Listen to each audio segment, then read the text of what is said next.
Do you know what the Grand Rapids GH and MR company is? 1076. It's entitled The People of the City of Marshall versus Leonard Jr. Cousino. Is that your name, sir? Cousino. Leonard Jr. Cousino. Yeah, I keep mispronouncing it. I apologize. I forgot that I needed to broadcast this on YouTube, but we had gone through what the citation alleges, which is an expired plate, and that we're going to be you're scheduled for a hearing today. When I asked whether you wish to admit or deny, you indicated you initially wanted to deny responsibility because essentially you had a motion to dismiss. Is that correct? Yes, I had no motion to dismiss. And this motion was your first statement to the court was that you indicated the Michigan Motor Vehicle Code was not, at least this violation was not applicable to you because you weren't driving in a commercial sense. Is that correct? Yes, and I'd like to ask the officer if I was hauling anybody or unloading or loading anything in my car. Well, I will ask that was, the officer. Yeah, was commercial. Officer Dickinson, was there anyone else in the vehicle? There was not. Okay, and was Mr. Cousino, you got it. I will get it right one of these times, and I'll keep getting it wrong. Yeah. I mean no disrespect. Okay, so I think that the officer would grant that you were not driving for commercial profit in any way. Yes. At least that's my understanding. Is that correct, Officer Dickinson? The case now before the court involves Leonard Jr. Cousino, who was cited in Marshall, Michigan for operating a vehicle with an expired registration plate. Under the Michigan Motor Vehicle Code, drivers are required to maintain valid registration when operating any vehicle on a public roadway. But instead of simply disputing the ticket, Cousino raised a broader legal argument. He claimed that the law governing vehicle registration should apply only to commercial activity, not to someone using a personal vehicle for ordinary travel. Moments earlier, the judge listened as Cousino attempted to support that claim by referencing a 1922 Michigan Supreme Court case. Now the court must decide whether that argument has any legal relevance to the citation issued by police. Affirm. Okay. So go ahead with your motion, I suppose, sir. I motion to have it dismissed. Well, on the basis just that the Michigan Motor Vehicle Code. Okay. Yeah. Yes. Hold on. The enhancement caused by the commercial MVC covered by the traffic law enforcement education. Yes or no?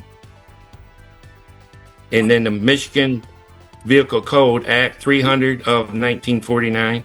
An act provides the registration, titling, sale, transfer, and regulations of certain vehicle operations upon the public highways of this state.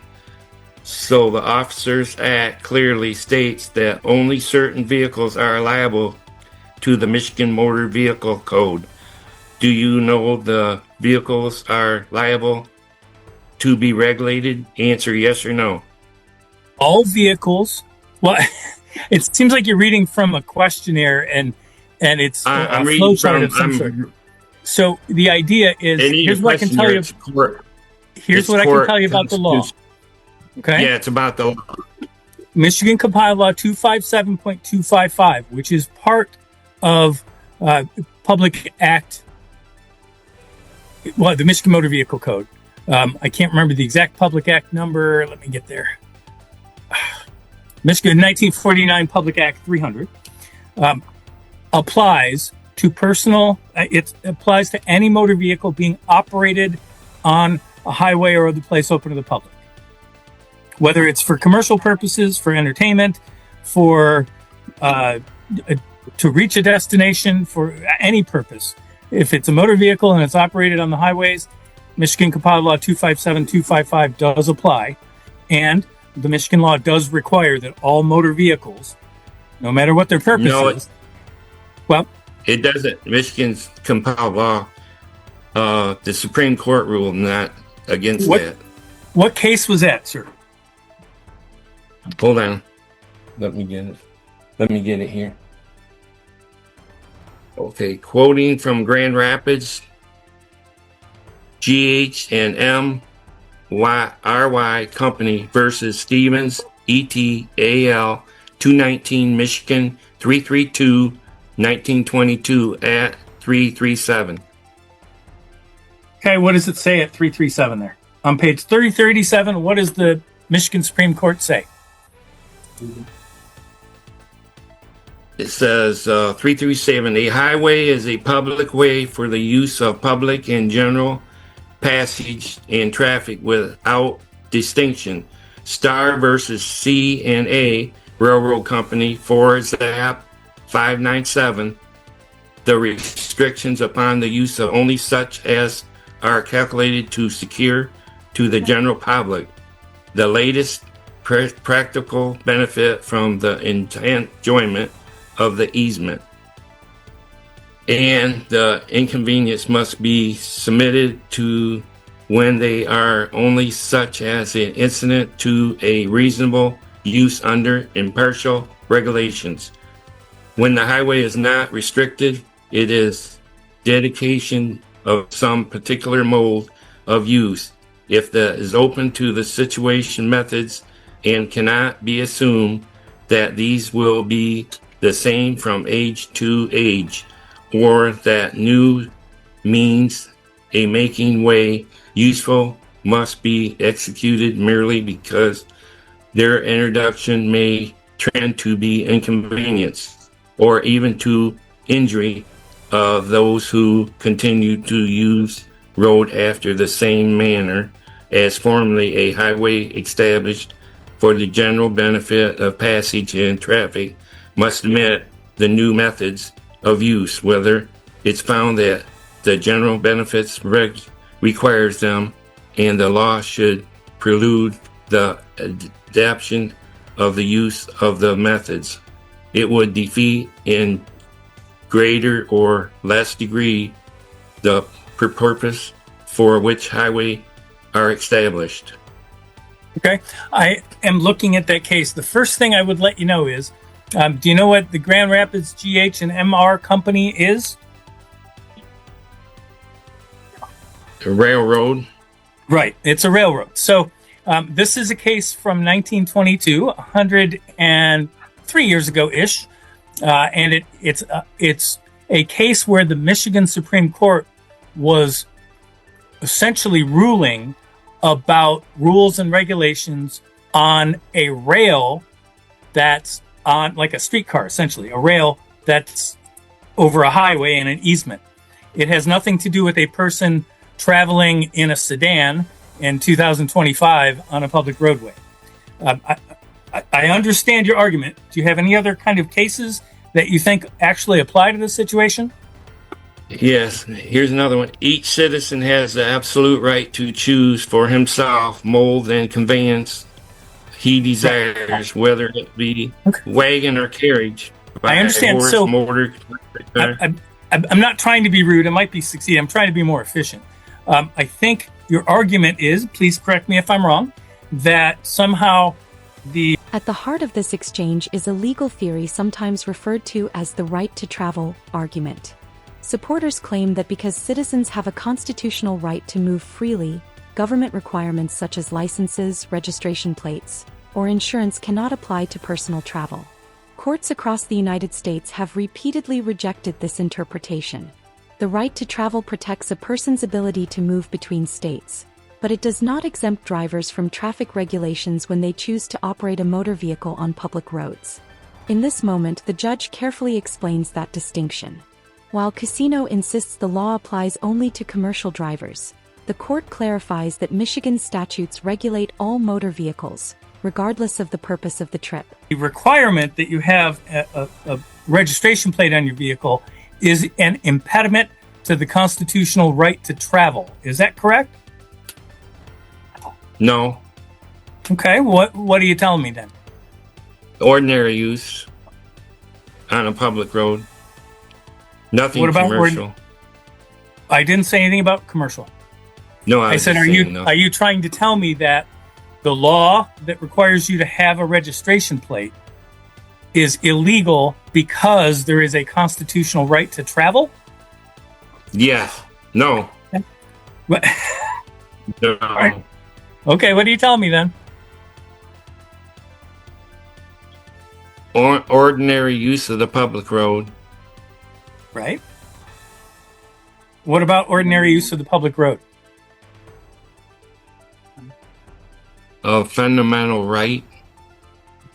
The right to travel. I'm familiar with the Yeah. argument. It's been made by others. You're not the first and probably not the last to make that argument. I have ruled before, and I would rule Yeah. again. Yeah. The idea behind the thought that it's unconstitutional to require somebody to have a license plate on their car or to have insurance or something like that is an unconstitutional violation of the right to travel is simply not true. The Michigan Court of Appeals has decided that, and frankly, that's a misapplication of the phrase right to travel, because of course there's nothing that requires you to travel by personal motor vehicle and choose to do so voluntarily. And then if you do so, Michigan requires that you have insurance. It requires that you have a non-expired registration plate.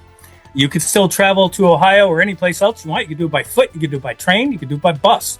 You could ride in somebody else's car, right? But the idea is not the right there to is travel, no then. right. It's the requirement that you have a registration plate and that it be current does not run afoul of the U.S. Constitution's right to freely travel. Now, is there any other argument you want to make about your motion? It's just the right to use the public highway. Not to We all travel, have the right to use it, and the right to the right of the government in Michigan to say you can use this public highway only if you have an operator's license, you have a valid registration plate, and you have a minimum amount of insurance does not run afoul of the Constitution.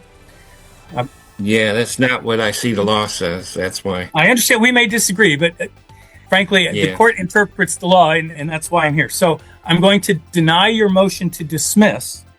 Do you still wish to have a hearing on the case, or are you willing to admit that, on that day you did not have you had an expired registration plate on the vehicle?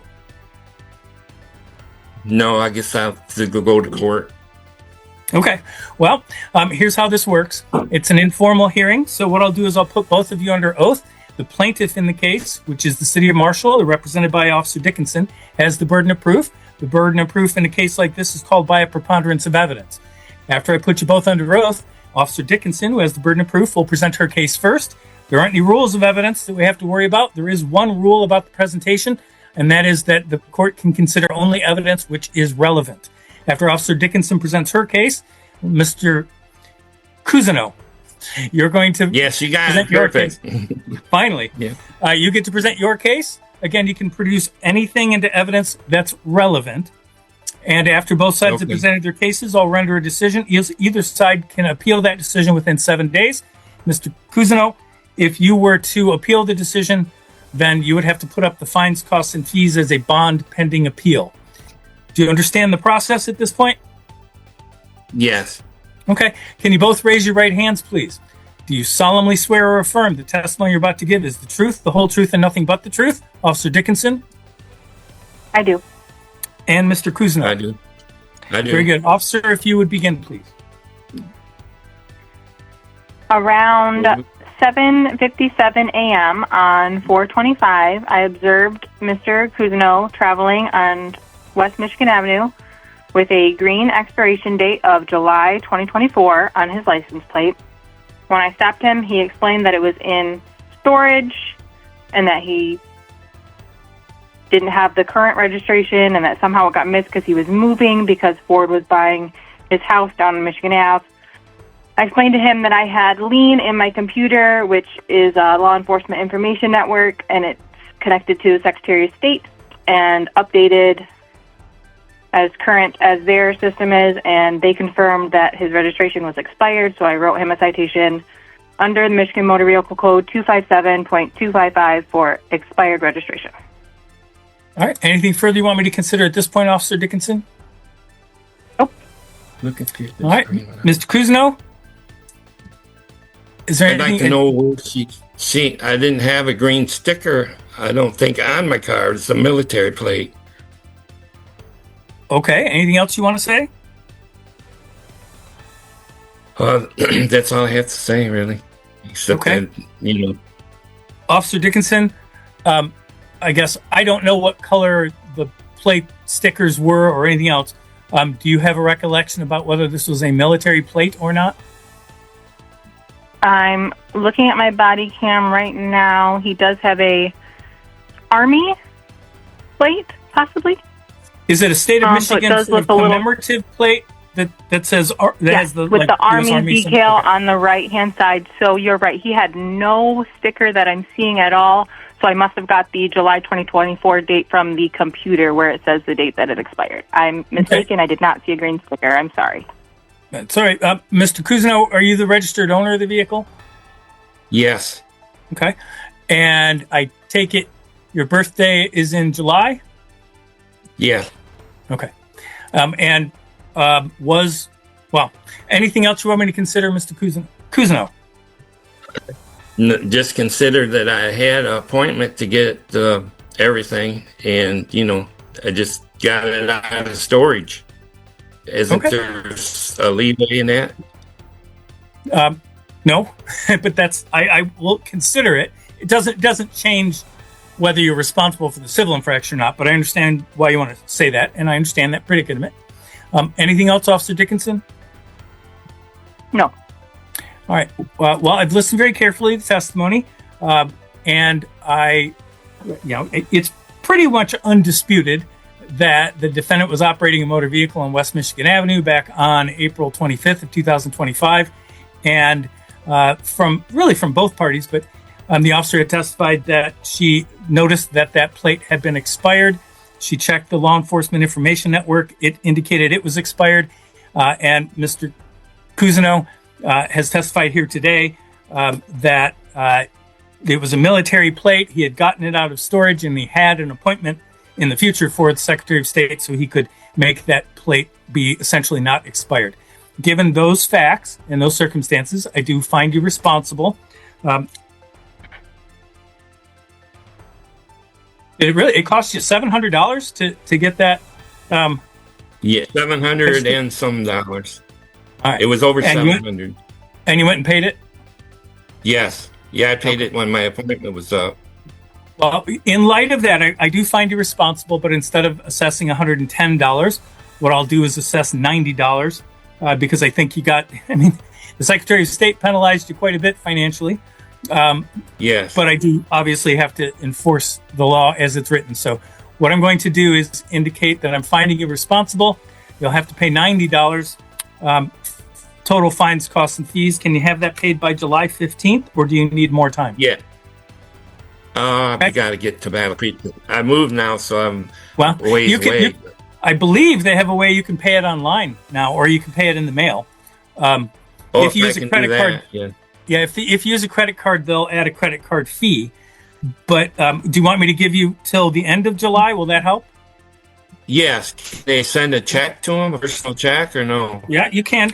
Basically, when you get a copy of the judgment, if you have any questions about how to pay it, you can call the district court clerk's office, which is the same number Okay. you called originally to say you wanted an informal hearing. Does that make sense? Okay. Yes. Do you have my right address now? Is that correct? Yes. All right. Basically, what's going to happen is I'll draw up a judgment. It'll go out in the mail tomorrow. It'll take a few days to get to you. Just make sure you have it paid off by July 31st, okay? Okay. Thank you. You're all set for today, sir. After hearing testimony from both sides, the judge turns to the actual facts of the citation. Officer Dickinson testified that she stopped Cousineau after observing an expired registration connected to the vehicle through the law enforcement database.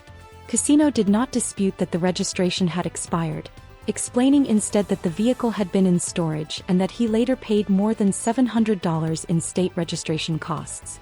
Because the evidence shows the vehicle was operated with an expired plate, the court finds him responsible for the civil infraction. However, acknowledging the financial penalties already paid to the state, the judge reduces the court fine from $110 to $90. A small case, perhaps, but one that illustrates how courts consistently interpret traffic laws and constitutional claims.